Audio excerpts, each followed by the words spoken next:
Hey guys, so I just received a copy of my book in the mail. Now, to be clear, I'm supposed to receive 10 free copies from the publisher, which I have received to my new address in Tallahassee. I am in the process of moving. Right now, my good friend Josh Brock is taking care of my 10 copies for me until I arrive. But for now, I'm stuck here in Virginia, and I just couldn't wait, so I just went ahead and ordered a copy. I wanted to make sure that the ordering process was working correctly anyway, so I bought a copy, and it just arrived. So for the first time ever, I'm about to hold my book. The main question that I keep getting all the time now is, Erod, you wrote a book? Yes, I wrote a book, and no, I don't find that question insulting. I don't have the marketing reach of entities like Disney and Warner Brothers, so I get it that people, there's still a lot of people who don't know that I have published a book. And the next question that I get is, what is your book about? To put it simply, it is about a witch who's also a detective. You can find the book right now at Amazon.com, and when you do, if you want to find out more about the book's premise, it is written on the back of the book, and you can look at the front and back of the book on Amazon.com when you look it up. The title of the book is Cassandra Killjoy, Paranormal Private Eye, The Search for the Swordsman, and no, I couldn't come up with a shorter title. Or a longer one for that matter. I will put, of course, there will be a link in the description box below. Anyway, so before I open this package and unveil my book for the first time ever to me, just a couple of cool things that I want to share with you guys.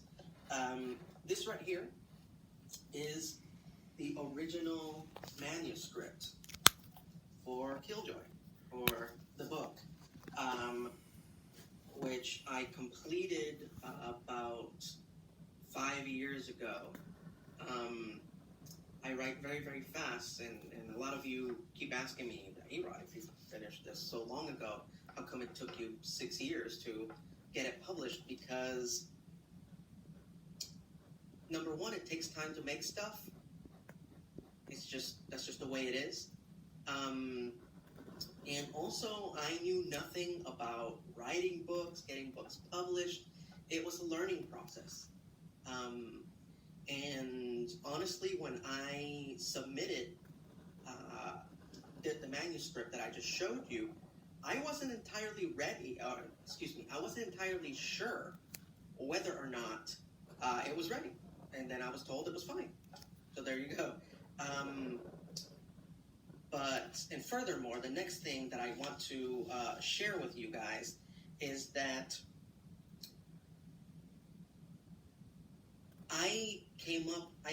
while it took me 6 years to get it published, it's actually been a far longer journey with me and this character, because I came up with Killjoy when I was in high school. And here's a fun, crazy fact. Originally, the character was male, and it wasn't until I was in college that I realized that the character really wasn't that interesting. At least the male version wasn't that interesting. He was a pretty stereotypical tough guy character, and it just wasn't that original. And then I was inspired to change the character to female and change the character's personality by a film student. It's a really good friend of mine named Julie Potts. Is one of the quirkiest, funniest, most original people I've ever met in my life. And she was the basis, the foundation for Killjoy's personality. And then Killjoy evolved and she's become more original. But the reason I'm revealing all this to you is because I want to show you a drawing that I made in 2007 when I was in college, right before I decided to change the character. That's what Killjoy, and there's an alternate reality where this is what Killjoy is. So there you go, and it's the scene, it's the first scene in the book, for those of you who don't know. So I came up with that long ago, in 2007, that specific scene. And the original version, of course, was very generic, fight scene, nothing special about it. It didn't become the fun, interesting, weird version that is in the book now. So anyway, there you go, from an idea that I had in high school, from a drawing that I made in 2007, from a manuscript that I wrote 5 years ago, to the book that I'm about to unbox right now. So without further ado, let's get to this. Safety first, utility blade. Let's get just a little bit of the blade out. Don't need too much to get it open. Here we go.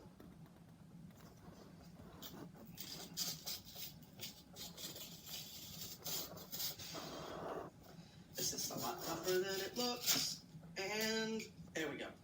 Okay. Okay, here we go. Oh man, oh man, oh man, oh man, oh man.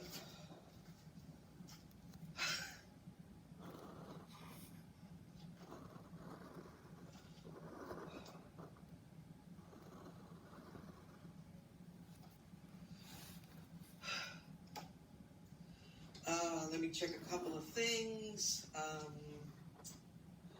about the author. Eric E. Rodriguez is a content creator and convention host, best known for creating the Blockbuster Buster. That is in print. Okay, my silly little internet show that is not that successful and not that important and not worth anything got me this. And can't get more official than that. Hold on, I'm just checking these. Okay, there are no dedications, unfortunately. Checking the page 142. A lot of people have asked me about page 142. There it is. Okay. One last thing. Hold on, I'm just checking if somebody's been credited. Nope. Okay, so a couple of things are missing, but it's okay. I deeply appreciate all the hard work that the folks at Pegasus have done to make this happen. I deeply appreciate them. Miscommunications happen, and it's fine. However, I was asked to submit dedications, and I did, and unfortunately they didn't make it into the book. And I was also told that my good friend and team member, Eugenia Joyuen, would be credited for her work on the cover of the book, and that also didn't happen. So we're going to take care of that right now. So I had looked at the digital files of what the book was going to look like before it went into official publishing. So I kind of had a feeling like these things were going to be missing, but it was too late, and it went out. The permission went out for them to move forward with releasing the book. But it's okay.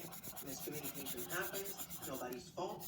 Hopefully, if we do a second printing, hopefully a hardback, all these things can be remedied, and all the dedications will be in it, and Eugenia will get her credit. But right now, I'm going to give her credit right now, right after I do my dedication. So, first and foremost, I want to dedicate this book to my parents, who never, ever, ever stifled my creativity, ever. I especially want to single out my father, Ricardo Rodriguez, who has always been, throughout my entire life, has always been the first person to tell me to get out of my head, onto my feet, and never forget who the hell I am. And anytime that I ever thought about quitting my creative pursuits, he would always be the first one to remind me of stuff like this. Like, I have notebooks and notebooks and notebooks full of ideas and scripts and drawings.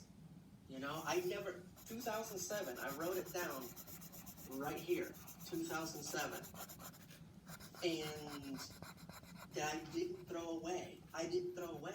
And because I didn't throw these ideas away, I had the ammunition, I had the material to put this book together, to tell this story, to create these characters.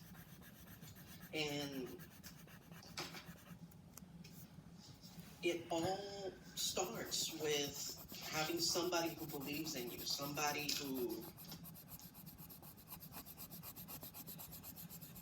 doesn't allow you to lose perspective and lose hope. And that person, thankfully for me, has always been my father.